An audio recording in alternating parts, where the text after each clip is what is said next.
These are just stakeholder engagement that we have undertaken with the International Atomic Energy Agency, the US, for purposes of ensuring that people are brought on board.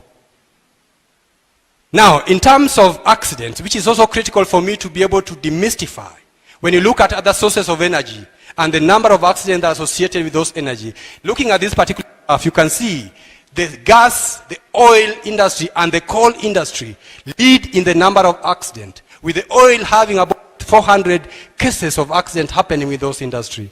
The nuclear power plant, you can see, almost zero. There are only 3 accidents that have happened within the nuclear industry. So I can assure you of the safety of the design of the nuclear power plant in regards to incidents that happened. So ladies and gentlemen, allow me also to invite our gracious lady to take us through the soft skills and the benefits of the nuclear power plant. Over to you, Dr. Winnie. Good morning. I want to acknowledge all the protocols that have been established and say that I'm very honored to make the presentation on the benefits of nuclear to you, Right Honorable Raila Odinga, and my seniors at the Ministry, our bosses, CSPS, and our chairperson. Nuclear has a lot of benefits, and this is the benefit that we want to present to the people of Siaya. I want to start by showing the kind of benefits that the country is currently experiencing. We have nuclear technology investment in the field of health, where our various hospitals at national level and county level are using nuclear technology for cancer diagnosis and treatment, and it is saving a lot of lives. We also have nuclear technology used in food security, and we use nuclear techniques to do seed irradiation that comes up with new varieties of seed that have higher yields, and they also are resistant to pests and diseases. And this means that we are also working towards food security using the nuclear technology. The University of Eldoret has done a lot of significant work in this, and we have new varieties of wheat, new varieties of rice, and also the foliage for cattle. And this is really enhancing the output for the farmers. We also have nuclear uses in water resource management, and this is the use of nuclear techniques to be able to assess the quantity of underground water. And when this assessment is done, the country is better able to plan for the water usage. As we know, water is significantly important for our daily use. So it's important for the country to be able to plan ahead and be able to understand the amount of water underground and therefore plan for it. The figure that is below shows a technique that is called non-destructive testing that is currently used by the Kenya Bureau of Standards to be able to understand the elemental, the composition of various elements. For example, if we have a leakage in the oil pipeline between Mombasa and Kisumu, Kenya Bureau of Standards will use non-destructive testing to be able to assess where that crack could be and be able to repair it without damaging the pipeline. So there are various uses in Kenya, and we want to enhance this usage by introducing nuclear power. So nuclear energy is also very efficient in land use. And here I want to demonstrate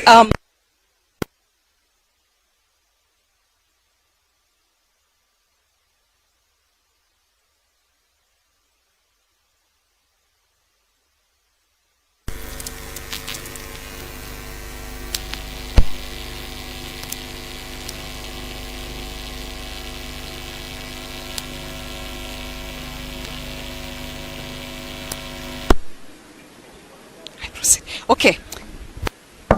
Sound, please. Excuse me. Sound. So this, the picture before you demonstrates the efficient energy use of nuclear energy. If we want to invest in a 1 gigawatt nuclear power plant, which is about 1,000 megawatts, we require about 81.5 acres to be able to do this investment. The comparison for solar and wind is on the screen. For solar would require 100 times more, and that is about 8,152 acres of land.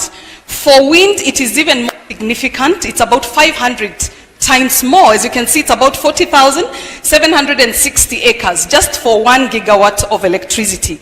And this is not to say that this investment should not be done. Nuclear is actually a complement to solar and wind because we have to be able to harness these energy resources as well. But there must be a good balance between the technologies so that we are able to efficiently use the land, which has got very many competing uses. So I want to discuss nuclear benefits at the macro level, and the first one is energy security.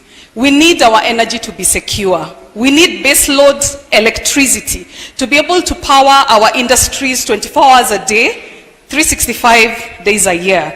And nuclear presents the opportunity to do that because nuclear has an availability factor of 99% availability. And therefore it means that we shall be able to secure the energy that we need for our operations. Nuclear program also presents a high upgrade of our industries because the nuclear technology requires very high levels and standards to be brought in. So when we make an investment in nuclear, we will have to upgrade our industrial production to be able to meet the international standards required for input into our nuclear power plants.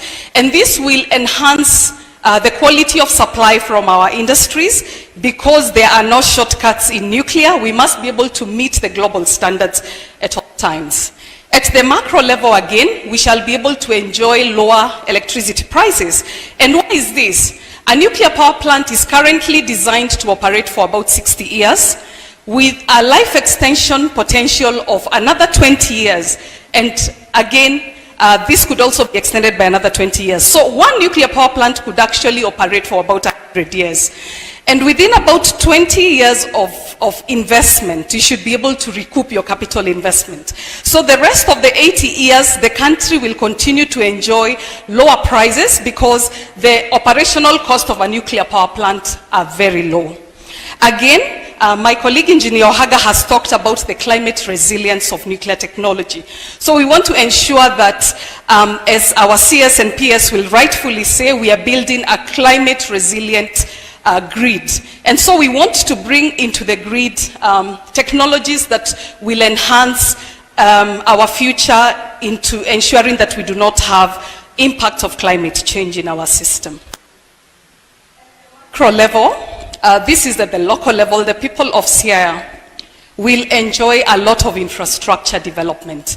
Nuclear power plant must have very good systems of being able to transfer services and goods into the nuclear power plant, and therefore we will have good roads, good hospitals, enhanced hospitals, because we must be able to manage any radiation aspects and any other illnesses that could come, but not from nuclear power plant. But everywhere that we have gone, the infrastructure within the nuclear power plant is always enhanced, especially because of the supply into the nuclear power plant.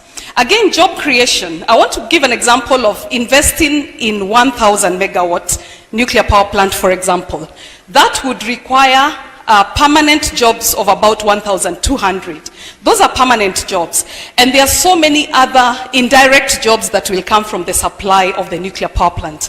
Nuclear plant owners will live within the area and they'll bring their families. Can you imagine the economic activities that will be generated from that? And so that will present a lot of job opportunities, both directly and indirectly. Emergency and security preparedness for nuclear power plants is super. It is one of the best in the world. And so the infrastructure for security and safety and emergency preparedness for any community that hosts a nuclear power plant will be highly enhanced. And this is infrastructure that can be used for any kind of calamities, not just what would be anticipated. What about housing? I know the government is putting a lot of investment in housing, which is great for all of us. But when this nuclear power plant is built, there will be a lot of requirement for housing. So the people of Siaya, you should be ready to have investments in this kind of infrastructure, because there will be the need for housing, right from construction and throughout the 100 years that I have talked about. So significant opportunities for investment in housing, and this will be high-grade housing projects. As I'm almost coming to an end, I want to talk about the importance of nuclear in coexisting with the ecosystem. This first graph shows the Korbeg nuclear power plant in South Africa. It has a capacity of 1,800 megawatts. But can you see their wild animals? You can see the gazelles and zebras grazing next to the nuclear power plant. We are very proud of our geothermal power plants in Olkaria because you're also able to see wild animals even when you visit the power plant. And this is what we anticipate. Nuclear plants are able to exist with the ecosystem. Wild animals and people will not be harmed. And you can see the fish because we are also within an area where fishing is very key.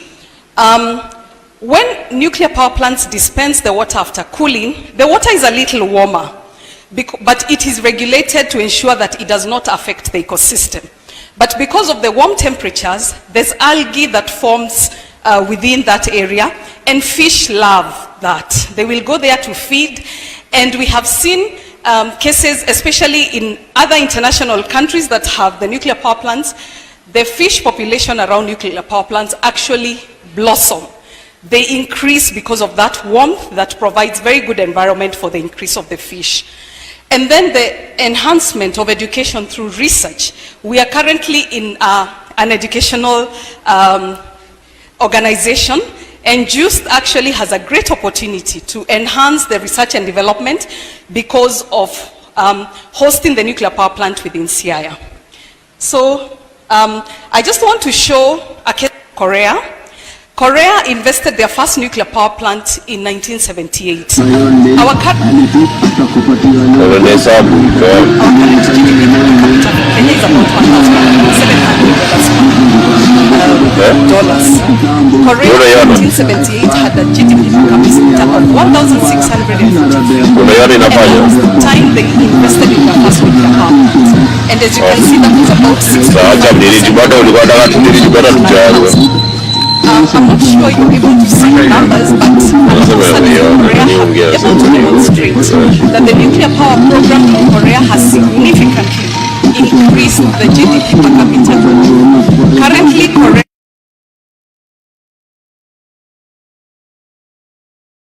$140,000. And you can see their GDP per capita is about 34,000. So we have an opportunity in our country to be able to enhance our GDP per capita by being able to invest in nuclear. My very last slide, our CEO will speak about the key success factors for developing the nuclear power program. And this is well demonstrated here. Leadership at the national and local level is very important because there is an issue. We must be able to demonstrate to the international community the commitment to the nuclear power program at all levels of government, and this must be consistent.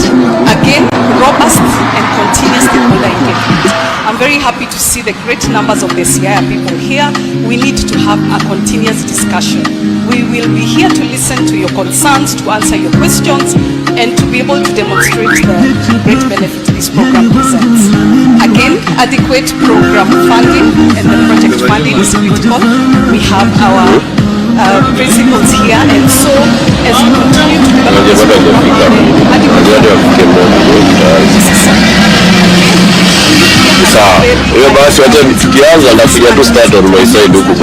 and Kenya is expected to follow to the letter.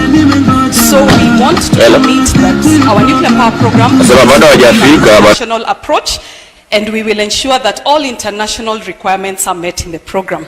And finally, international collaboration and support is very important because this is a program that must be done collaboratively for efficiency and also to learn from those countries that have already gone ahead of us. With that, I want to thank you very much. Thank you. Thank you so much, Dr. Winnie and Engineer Ohaga. We want to request our CEO to take over, but if you need any more information, please visit www.nuclear.co.ke. You'll get more information about the program from there. Thank you. Yeah, Your Excellency, I wanted to showcase the great talent that is in UPEA. but I want to assure you that this is just a tip of the iceberg. We have very many Kenyans who have gone to China, Korea, to learn nuclear engineering and how to manage nuclear projects. And currently we can boast of about more than 100, but we need about 300 to be able to run. My predecessor, Engineer Collins Juma, is also another nuclear engineer, and many, many more.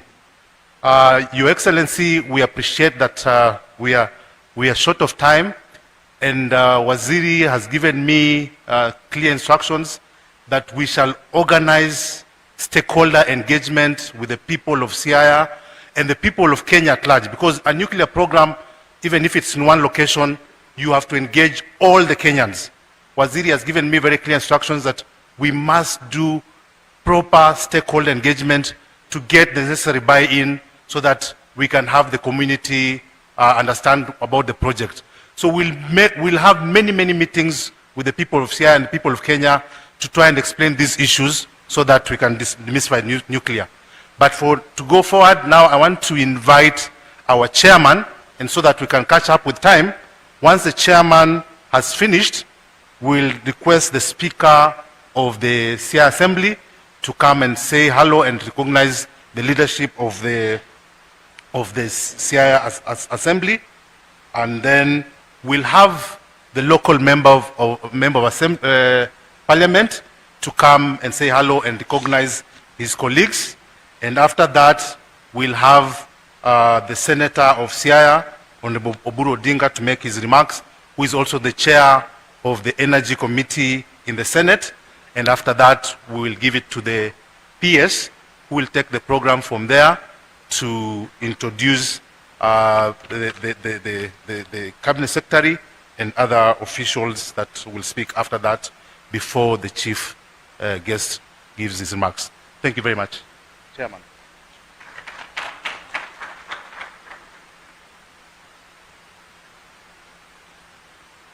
Thank you all very much. My name is Larry Gumbe.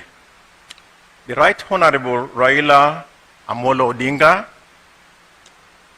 our Cabinet Secretary, Opio and I, Senator Oburu Oginga, the Chair of Energy in Senate, my colleagues at NUPEA and in the ministry, ladies and gentlemen, I am members of Parliament, ladies and gentlemen. I'm delighted to be here today, and I want to express my gratitude to the Siaya County leadership for welcoming us. Let me take this opportunity to recognize the members of the board of NUPEA. Please stand up so that you may be recognized. Yeah, you can see them there. Thank you very much. My colleagues have given very good technical data on nuclear power. But why do we need nuclear energy in Kenya? Let us look at some statistics. Electricity consumption is measured in kilowatt hours per capita. Electricity consumption is also an indicator of the development of a country in the world. The highest country in terms of electricity consumption in the world is Norway at 24,000 kilowatt hours per capita, followed by Qatar at 17,000 kilowatts per capita, followed by the United States at Qatar is 17,000, United States 14,000. All these countries we want to emulate, like Korea, Japan, and so on, the industrialized countries, their consumption is between 3,000 and 7,000 kilowatt hours per capita. In Africa typically, and in Kenya specifically, our consumption is 160. So if we want to be a Vision 2030 country, go there, we need to produce almost 20 times what we are producing at the moment. Therefore, there is scope for producing more power. Hydroelectricity power, we are currently producing about 800 megawatts. I'm told we can produce another maybe 3,000. In geothermal, we are producing about, 1,000 something, and we can produce maybe another 4,000. Now, Where we want to go is about 60,000. So there's a lot of scope for all energy types in Kenya. Nuclear power, as they said, is very stable. It lasts 100 years, but it's also a base load. The base load is the load is very, very, very stable. If you have solar power, for instance, at night there's no sun, so you are not producing any solar power. Wind is also intermittent. Therefore, there's a lot of scope for that. And at Nupea, we are very happy and glad to be here. And we are happy the welcome we have got from the Siaya County government, because we will need to work together if we are going to realize this project in terms of stakeholder engagement, in terms of project implementation. So we are very excited that we have got this welcome, and we hope we'll work with the county government. Again, yesterday we had very fruitful engagements with the Jaramogi Oginga Odinga University of Science and Technology, and we know that they are committed. They gave us their commitment, and we hope that we will sign an MOU as a way of developing with them, so that we can develop nuclear programs here to develop the human resources my technical colleagues had told you, and also to do research here. So we are excited about that, and I am very excited that we are going to have a keynote address today by the father of nuclear power in Kenya, the Right Honorable Raila Odinga. When he became Minister of Energy, he championed it way back in 2001. When we worked with him in politics, his political party produced a position paper on energy and nuclear power. And then the establishment of the board, which was preceded us, was also his work. So thank you very much, Baba, and we hope that you will convince the political class to give us very strong backing. And therefore, ladies and gentlemen, with those few words, it's now my pleasure to invite the Honorable Okode, Speaker, to come and address us and persuade his colleagues.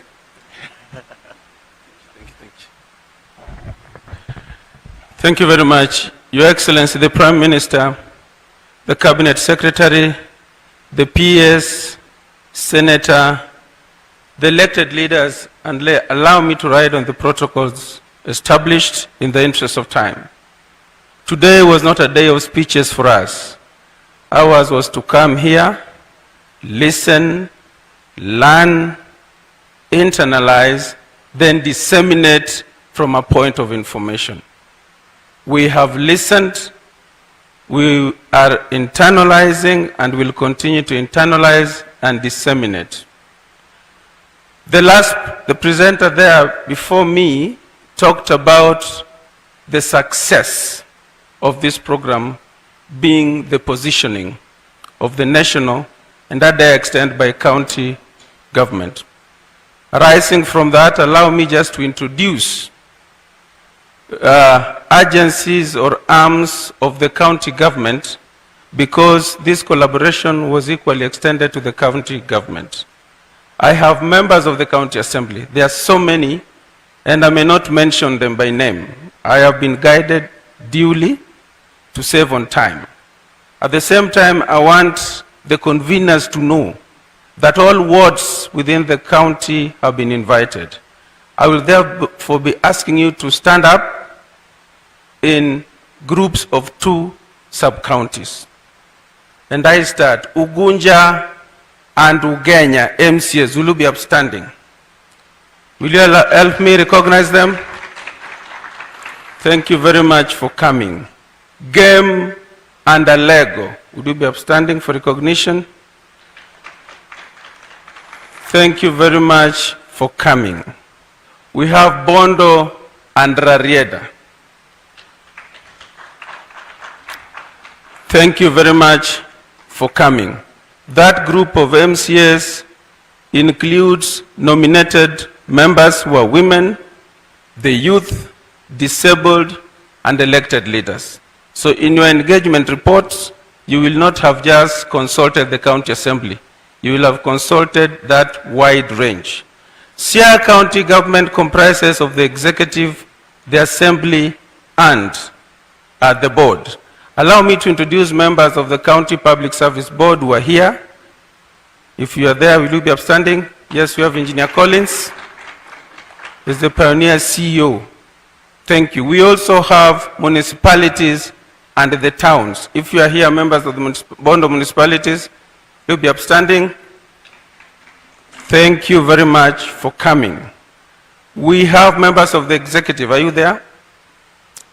We have Kut there. We have all these members of the executive. Will we clap for them? I don't want to go beyond that. Mine is just to give a commitment, Buenos Aires, that indeed, as Siaya County government, we have boarded, we are on board. At this point of information imparting, at the point of implementation. And in any case, even if we did not want to board, where Baba is the vision bearer, we are compelled to board, we are on board. Finally, Your Excellency, the governor of this county, great county, is not with us here for reasons that he could not control, and he has asked me, much as he has sent somebody to represent him, to welcome everyone that is here, and he has sent warm greetings to all of you and wishing you good deliberations. Siaya is on board. Thank you.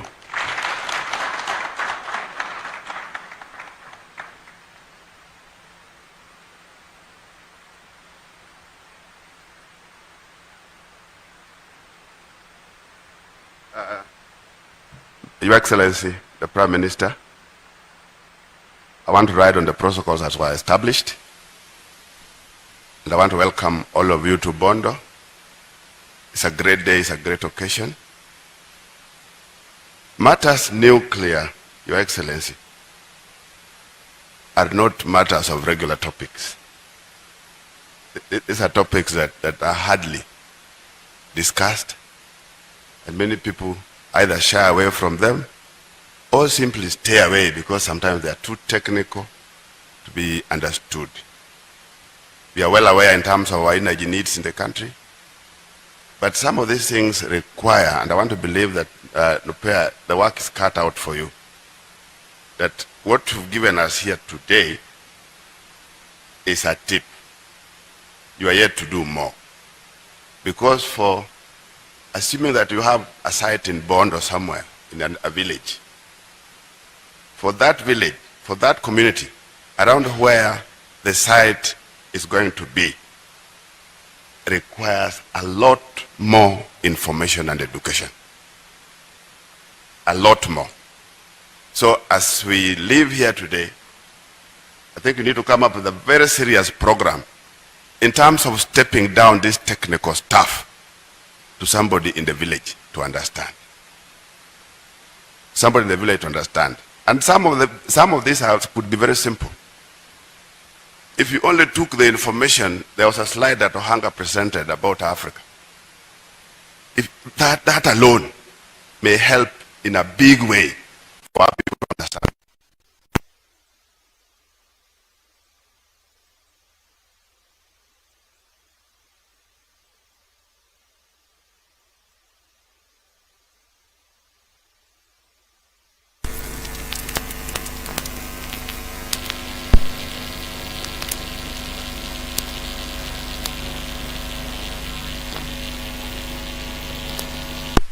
What I'm trying to say is that if we keep Korea, China, and those different far-off countries for purpose of us understanding what goes on, Africa will be the best for a villager here to understand.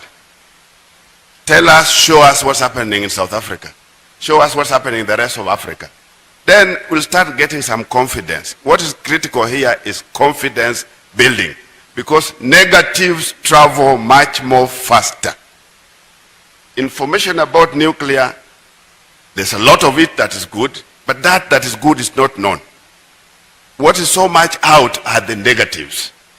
So I want to believe that from here, we start going out to the public, the communities, with not just the issue of advantages, but even understanding what it is and how does it work for our people to understand it.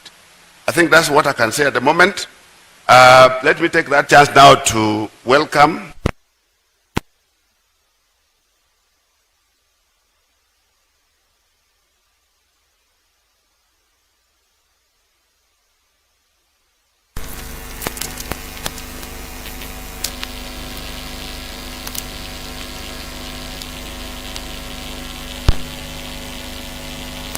I think I've also seen former members of parliament in our midst.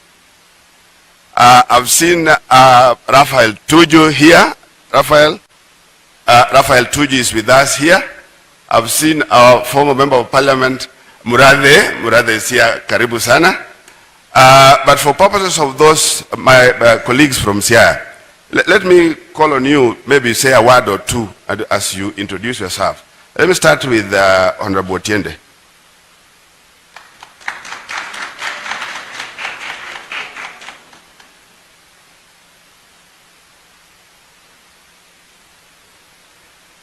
Your Excellency, the Right Honorable Prime Ministers, all protocols observed. My name is Otiende Amolo, the current Member of Parliament for Rarieda. As I understand it, we are here for two reasons. The first is nuclear stakeholder engagement and enlightenment. I think we have been thoroughly enlightened and we will continue engaging. The second is validation and acceptance. And validation and acceptance is so important because there are parts where, like in Kilifi, they have issues because of non-acceptance. In our case, I understand from NUPEA that they've identified a site around Luanda Kotieno. As the elected member of parliament for Rarieda, I can convey that we fully accept, even though we will continue engaging. My only request to NUPEA is the Constitution says that where you are exploiting natural resources, there must be benefit to the community. In this county, our benefit is usually education. Give us scholarships. Let us have nuclear scientists and others from this engagement. Thank you very much. Christine Ombaka, Dr. Christine Ombaka.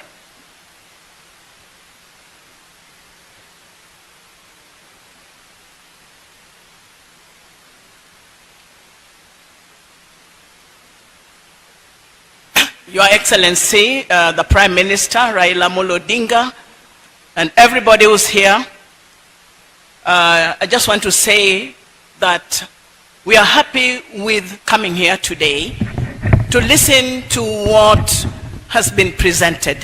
Nuclear power.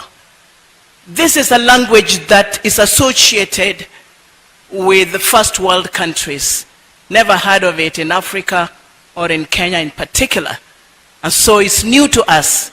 But the good thing that you have done is that you have brought it to the doorsteps of a nuclear power engineer, Dr.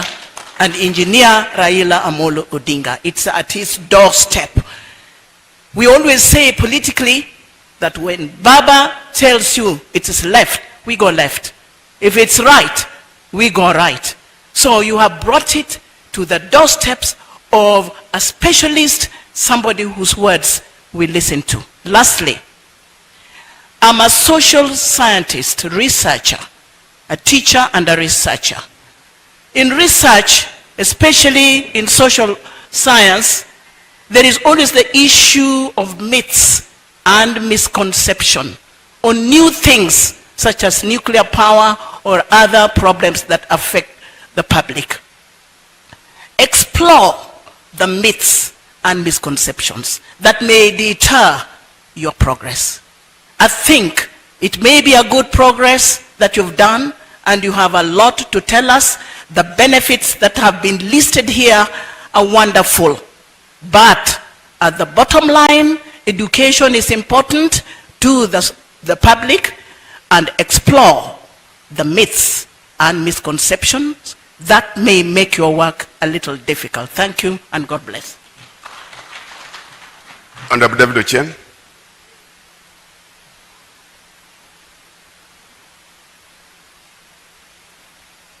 Thank you. We are pressed for time. Prime Minister, sir, protocols observed. Excellency, I believe that science has grown, and science has shown us that the human life and what we can achieve is limitless. We have gone to the moon and back. We now treat cancer like another disease. And I believe that nuclear power will be good for our people. The only thing that I want to request the new pair and all concerned in this, the biggest issue about nuclear is the safety. Once you can assure people that they're going to be safe, they're going to be fine, and Waziri, what we must do in this is that we must develop proper regulatory capacity.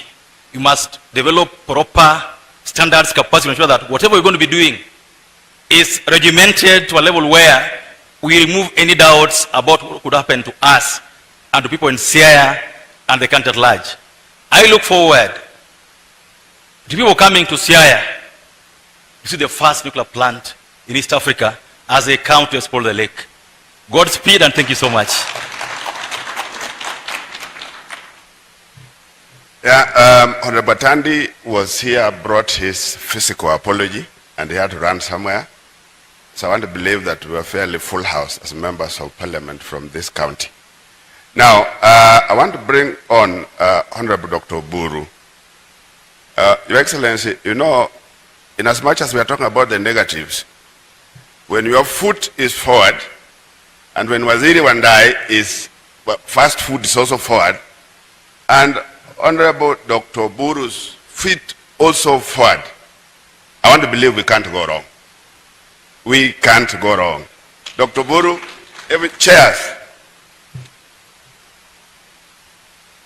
Oh, Dr. Buru chairs also Energy Committee. And all that we are talking about here are matters energy. We want to believe we are in safe hands. Dr. Buru, this is the assurance that we need from you, that we are in safe hands, and we want to trust you that you are taking us to a direction that will be important to this country. Elisha has also sent an apology. He's been out of the country, but we need to recognize that he's in this. So, asanteni sana, Dr. Buru.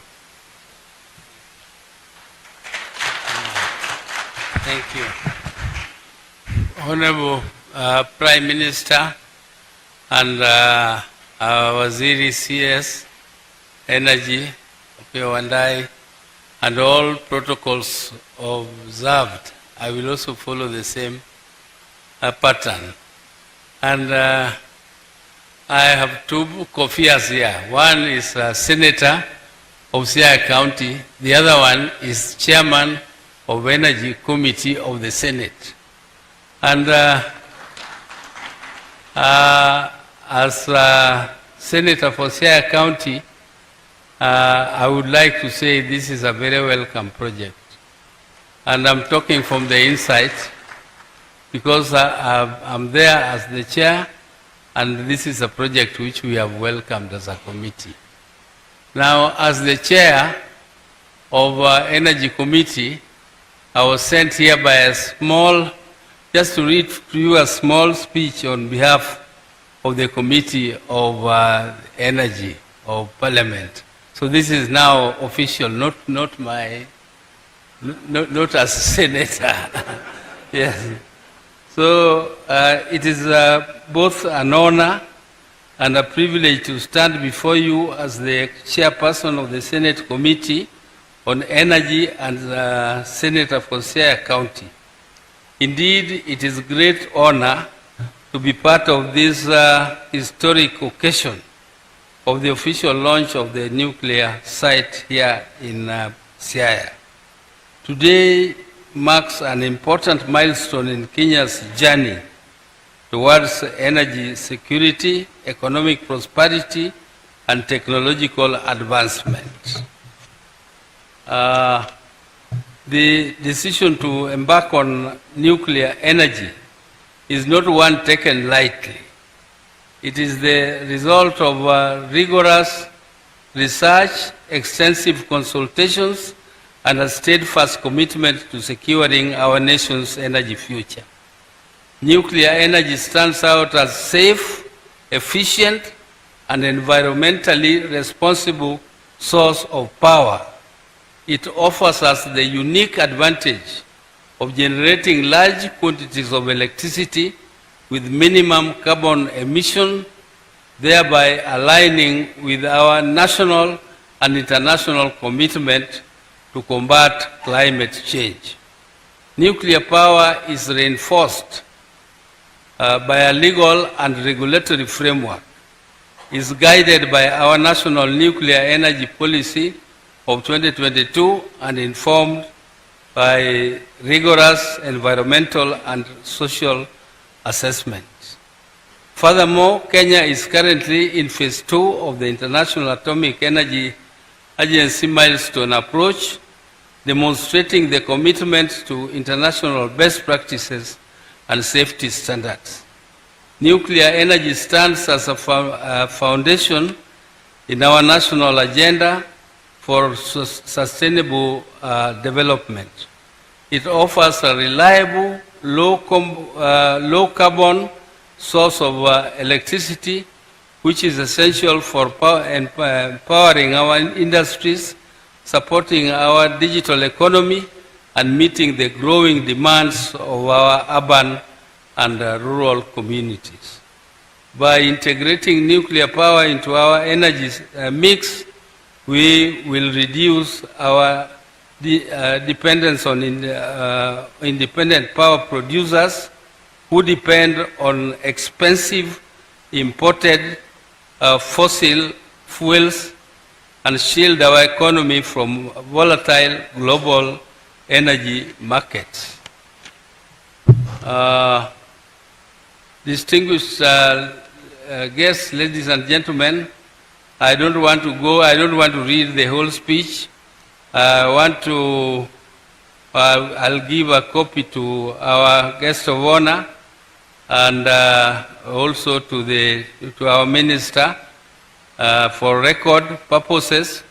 But I just want to conclude by saying that this project is very remarkable and it is a visionary project.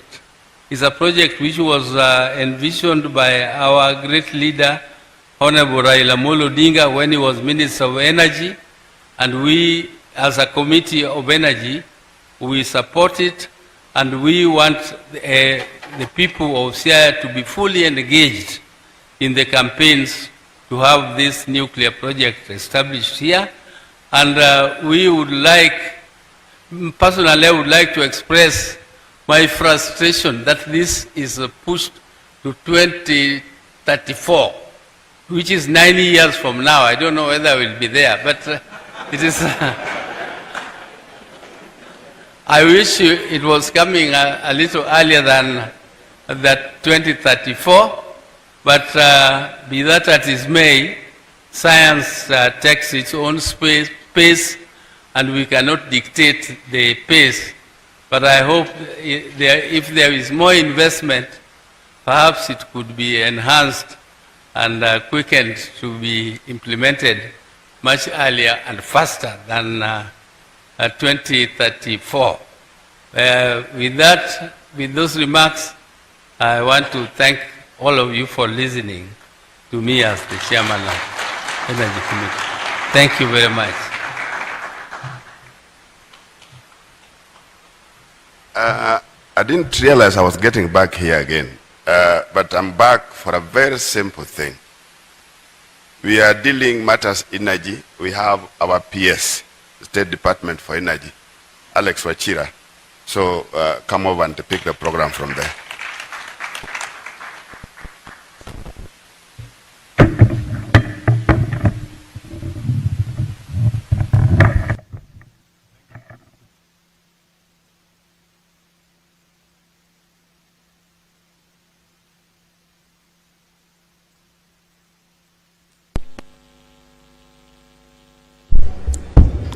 Thank you very much, Honorable Chanda. The Right Honorable Prime Minister, Your Excellency Raila Odinga, my Cabinet Secretary. I hear him when we are around here. I hear you call him intellectual. Intellectual James Opio and I, Senator for Siaya and our chair in the Energy Committee, Dr. Oburu Odinga, members of Parliament present, Speaker of the County Assembly of Siaya, my CEO and chair in Nupea, distinguished guests, ladies and gentlemen, good morning. Mine is very simple. It's just to continue the program from where we are. But before I make remarks, this great county has a governor, and the governor is none other than James Agre Bob Orengo, and I believe our former CEO Collins Juma.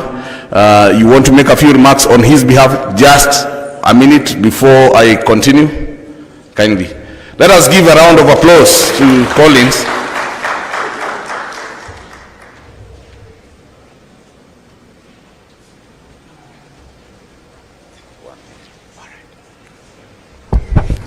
Right Honorable Prime Minister Raila Odinga, I stand here on behalf of the Governor of the great county of Siaya, who has sent his greetings and apology. He really wanted to be here, but for reasons that he could not control, as the Speaker said, he's not able to attend. But he sent me with the following points. First, he said he appreciates the presence of Your Excellency. Secondly, he told me to thank the Ministry of Energy and Petroleum for choosing Siaya through a study to be one of the candidates of the sites of the first nuclear power plant in Kenya. He also sent me to tell you that he was in Vienna a couple of weeks ago on an engagement with the International Atomic Energy Agency and alongside the governors of Kwale and Kilifi, and they had a fruitful discussion on the benefits of nuclear power. Apart from energy, they discussed issues to do with water. I think it's been mentioned here. Industrial application like in NDT testing, and in health in terms of cancer treatment using the medical isotopes, which are thematic areas that can greatly improve the lives of the people of Siaya. And he said that he got a buy-in, but he said that the confidence level of the common mwana-inch is still low, and that should be addressed by NUPEA and the ministry so that we can have a buy-in of everyone, because that's how nuclear works around the world. And lastly, he told me to ask the people of Siaya to listen keenly and ask questions about nuclear and its application. Thank you very much. And I want to add my own. Right Honorable, will allow me, we've gone through this journey with you. I get the concerns like Honorable Chanda and David Ochieng have expressed, but I want to say that as the founding Chief Executive Officer of Nuclear Power and Energy Agency, nuclear power energy follows the path of aviation. And I always say that they follow the distribution curve called Poisson distribution curve.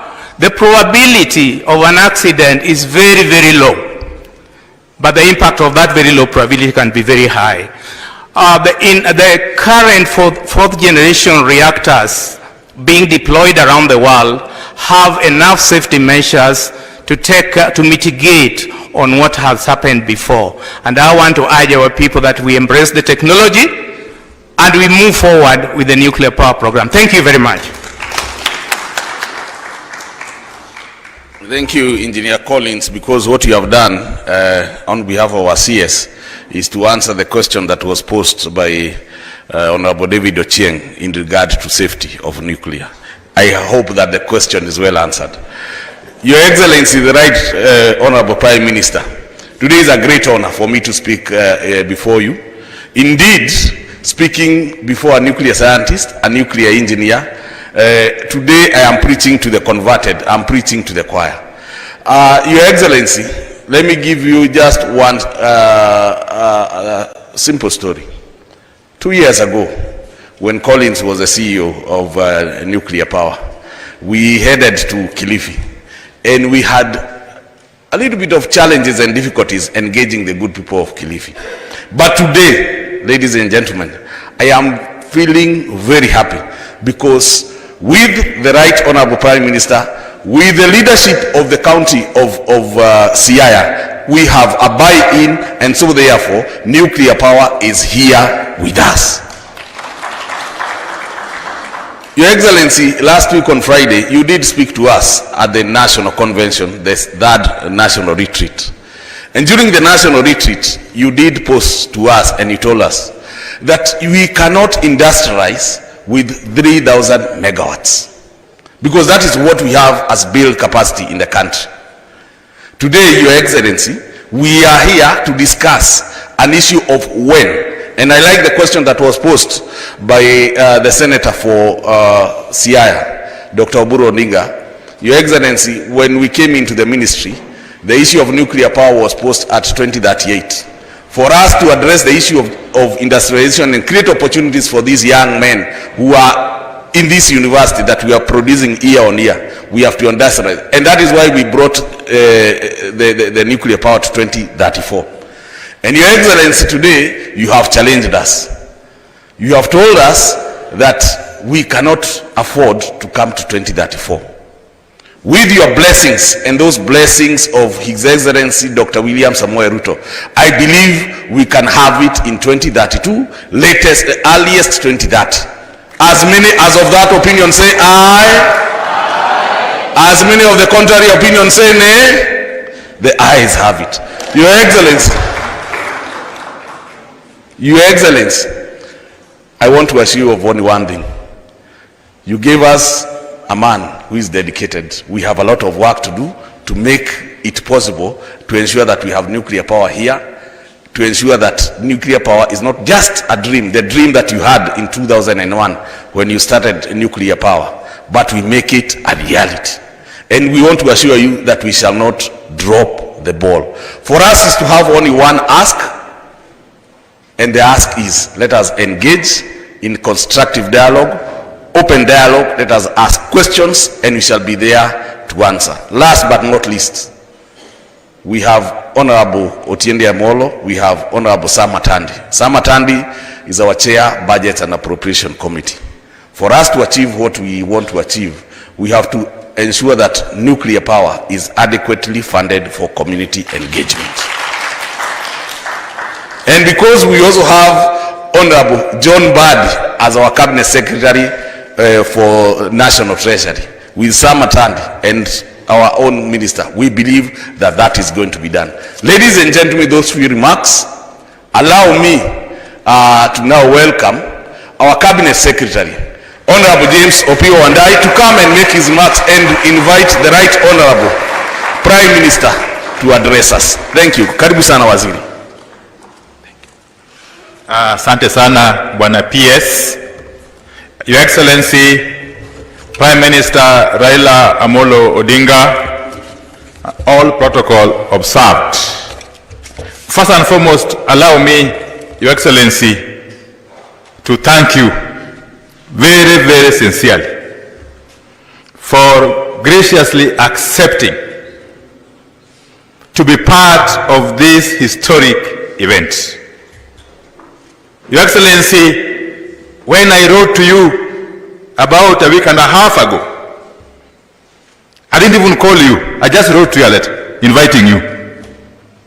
Within a matter of 7 or 8 hours, my office called me that the Prime Minister's office has called back and he has accepted to be part of this event. You did not hesitate. And that is a testament to the importance that you attach to this vital program, Your Excellency. And therefore, as a ministry, we remain eternally grateful to you. Indeed, as a government in entirety, we remain very, very grateful to you for your magnanimity. Your Excellency, let me just go through some few notes here in 5 or less than 5 minutes. Actually 3 minutes. Your Excellency, the government of the Republic of Kenya, under the leadership of His Excellency the President, Dr. William Samoei Ruto, is fully committed to the realization of the vision that you share, Your Excellency, of a robust and sustainable energy future for Kenya. Nuclear energy, as has been indicated earlier on, has been identified in the Least Cost Power Development Plan as the essential baseload power source to underpin our industrialization agenda and to deliver on the Vision 2030. Your Excellency, Kenya remains steadfastly committed to implementing its nuclear power program while adhering to the highest possible international standards. Through the committed guidance of the International Atomic Energy Agency, Kenya has made significant and demonstrable steps towards the safe, secure, and sustainable implementation of its first nuclear power plant that I am proud today to say that is going to be situated here in Siaya County. Siaya County, Your Excellency.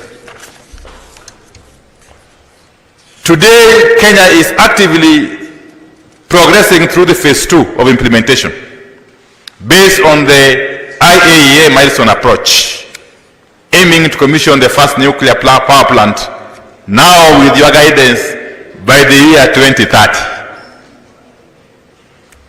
Distinguished guests, ladies and gentlemen, allow me, before I invite Baba, to say that the development of a nuclear power plant is a shared national endeavor.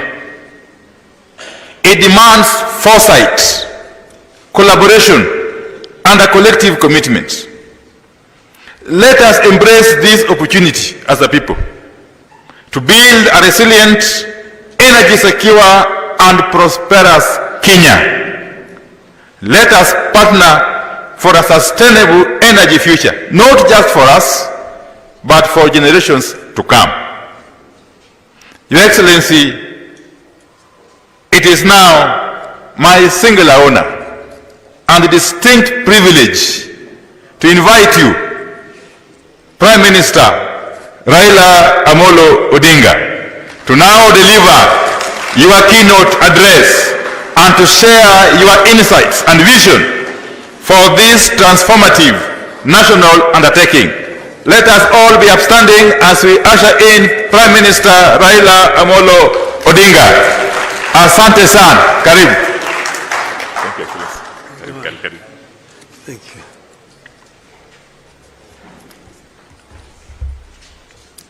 Hiya. You may be seated.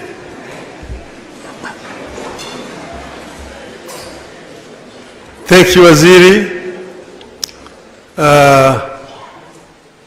Honorable members of Parliament, members of the ministry, and all the visitors who have come here. Hamjambo. Hamjambo tena. Yeah, I'm very delighted to have an opportunity to come and talk to you here at the Jaramogi Oginga Odinga University. The minister wrote to me, inviting me to come. And my office told me that let us come here from the minister, inviting you to a conference on nuclear energy in Bondo. I said, confirm immediately that I will come. This is because of the passion with which I actually confront this subject here. And this is because of experiences that I've had before. When I was the Prime Minister, I went to visit France. And then I met with the Minister for Energy and High Seas in Paris, Monsieur Ballot. And during the course of conversations, he told me, you know, Mr. Odinga, Africa is a dark continent. Dark continent? I said, yes, it's a dark continent. You know, I thought we had already left this idea of Africa being dark. He said, no, I will show you that Africa is a dark continent. So then he went and brought something like an atlas, a book, and he opened it. And he showed me, this is the satellite map of Europe, from how New York looked at night from the satellite. And you could see the European city, all lit all over, right from the English Channel through France all the way to Russia.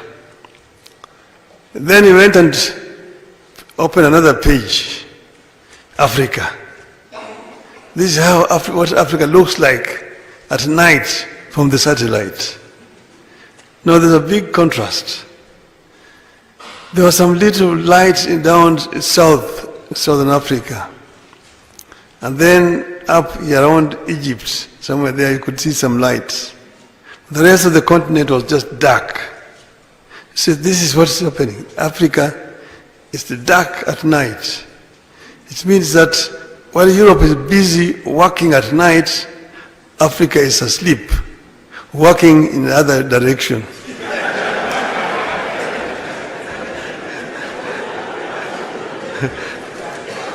No wonder the population is so big in Africa. So I say that this is a challenge, and there is really no response to this other than to ensure that Africa is lit, that Africa can also be working at night the way Europe is working. That's one of the reasons. But I will talk about my other experience later. I have some notes here that I want to refer to. And I'm pleased to join you today for a discussion on a subject that is extremely critical to the future progress of our country. There can be no doubt that diversifying our energy sources and maintaining a clean environment are critical to our development agenda as a nation. Part of the reason this country has not been able to generate and sustain well-paying jobs is the cost of energy.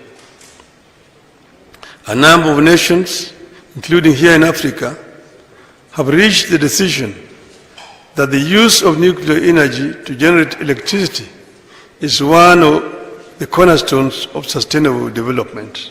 Remember, there had been kind of resentment of opposition after the Chernobyl accident, but that has actually changed right now. In the age of climate change, nuclear is accepted as one of the clean energy sources that is free of carbon emissions. In fact, the UN has identified nuclear energy and nuclear technology as key to addressing the 17 Sustainable Development Goals. The Kenya Nuclear Power Program that this forum has convened to discuss is therefore in tune with the developments around us. Developing new, clean and low-carbon energy sources has become a priority for governments across Africa and the world over, and Kenya cannot afford to be left behind. I have had the privilege of serving this country as a Minister for Energy, and I can state without any fear of contradiction that we need to urgently develop additional complementary sources of electricity to meet the future demand projections and to provide a reliable, affordable, and clean energy to actualize the country's development agenda. Back in 2008, the National Social and Economic Council, which I co-chaired with President Kibaki, agreed that as a country, we have to begin investing in technologies that can provide consistent, clean, and sustainable energy to drive our factories, light our homes, and power our innovations. The National Nuclear Power Program was conceived then as an absolute necessity for our nation's industrial takeoff. It is my understanding that since then, and in line with international best practices, Kenya has been following the International Atomic Energy Agency's guideline on the implementation of the nuclear power program. We commend the IAEA for supporting our quest for a peaceful application of nuclear science and technology as part of our Vision 2030 plans. In its pursuit of nuclear energy goals, I wish to encourage the government to pursue partnerships with the nuclear advanced countries and ensure that our program meets the highest standards of safety, security, and non-proliferation. Such collaborations are vital for capacity building and ensuring that our program benefits from global expertise and oversight. Our program must pay maximum attention to the safety and security of our people, property, and our environment. The program has to adhere to the global standards in every aspect, from construction to decommissioning. It meets international requirements and best practices. Site selection for a nuclear power plant is critical. The identification of Lake Victoria region as a candidate to host for the nuclear power plant is a recognition of its unique strategic advantages. It is important that there is a genuine and detailed engagement with the people, and this is one of them, the leaders and all stakeholders, and have all concerns raised and addressed. And I've seen some of them begin to raise some of the concerns. I therefore urge you all, especially our local leaders and community members, to engage actively in this dialogue. Ask the tough questions, demand clarity by ensuring any concerns you have are addressed, and work with the government and the experts. Let me reiterate that if successfully executed, nuclear power will be a game changer in the socio-economic development of our countries and our counties and the country at large. It represents a monumental step towards energy security, industrialization, and sustainable growth. I just want to tell you people, when I was Minister for Energy,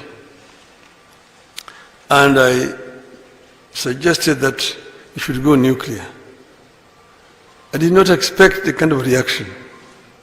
I received a very negative reaction from people who were themselves ignorant. Oh, Raila is talking about bringing nuclear energy here. You want to bring nuclear bombs. You don't want bombs here. We are a peaceful country. I say this is what is called peaceful use of nuclear energy. And this is accepted worldwide. Most countries actually are nuclear. France, for example, has 80% of France nuclear energy is nuclear. And many other countries, there was times when there were accidents, because there was an accident in Japan, remember during how do you call it? And then there was Chernobyl in Russia. But those were the only cases of accidents. Accidents are accidents. Anything can happen. We've seen planes crashing with hundreds of people. So this is an accident like any other accident. But nuclear energy is the safest source of energy. As an engineering student, in 1967, we were taken to a nuclear plant in Germany. And we toured the nuclear plant, and we were taught about everything about nuclear. So that's why I don't fear nuclear, because I've been right into the nuclear reactor itself. And I know that it is safe. The safety measures taken are very high, with high standards. And, but I've also said at that time, I remember one time when I was launching my campaign, I talked of 3 things that will help us to catapult this country to where it should be. I said, number 1, infrastructure. Number 2, infrastructure. Number 3, now energy is one of infrastructures. Infrastructure is not just roads. Infrastructure is many things. Energy is a very important infrastructure. And you look at the development of a country on the basis of how much electricity is being consumed per capita. And ours is very low in this country, indeed. And what are the other sources that we have? There's geothermal, there is hydro, there is solar, there is wind, and that is all. And all of them have got limitations. Solar is coming up, but it's not yet reached where it should reach. And there are times when you don't have enough solar. You need to invest in storage. The wind is periodical, but then thermal is actually polluting and causing the emission of carbons into the environment, which is contributing to global warming. So we have, the only option is nuclear. And right now, for example, our total generation capacity is just about 3,400 megawatts. That is peanuts. When I was a student studying in Germany's city of Magdeburg, which was a heavy industry city, the consumption of power in the city of Magdeburg was higher than the whole of East African countries together, Kenya, Uganda, Tanzania. Just one city alone in Europe, you see. So energy is so important. What we are actually generating here is peanuts. But we could have gone much further, faster. Look at a country like Vietnam. Those of you who are alive before 1975 heard what happened in Vietnam. We were born when the war in Vietnam was going on. And it went on until 1975. Each day there were reports of bombs thrown in Vietnam. Bombs, people thought all the Vietnamese would have been dead. But then the war ended in 1975.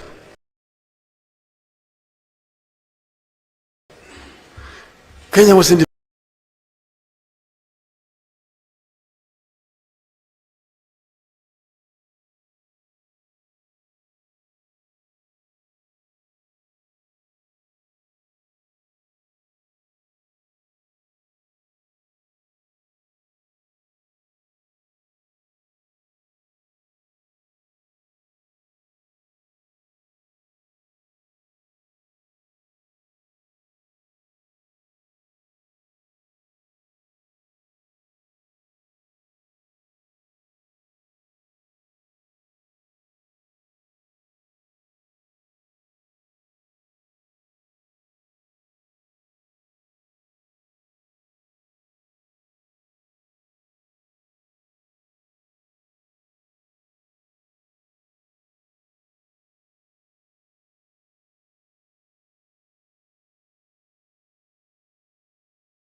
independent.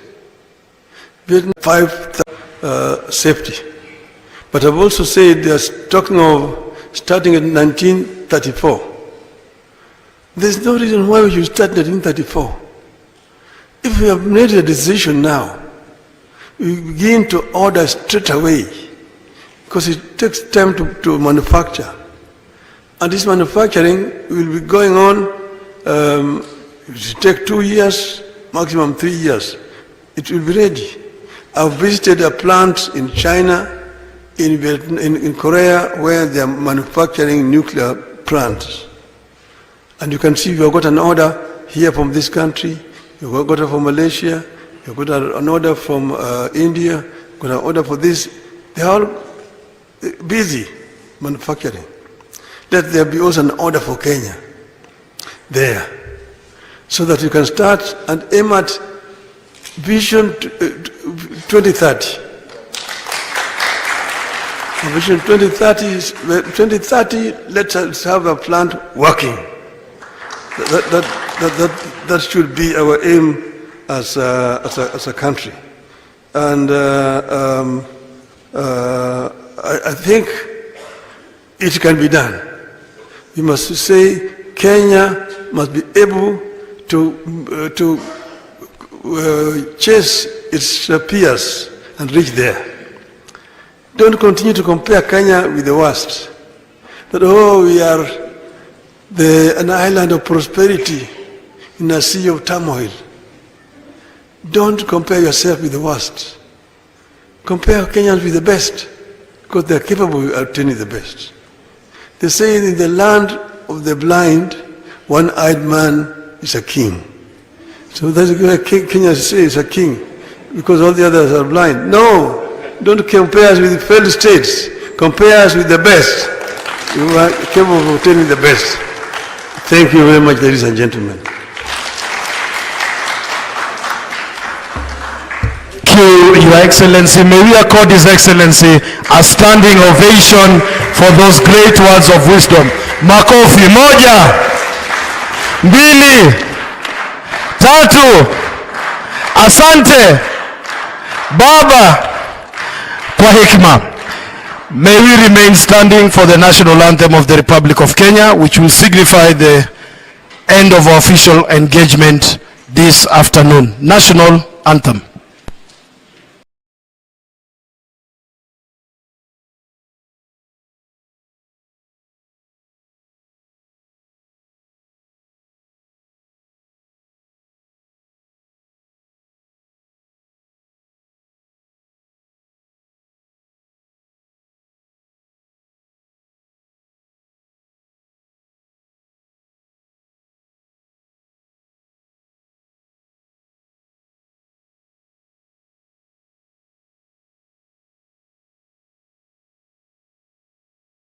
May I request that the rest of us remain seated as His Excellency and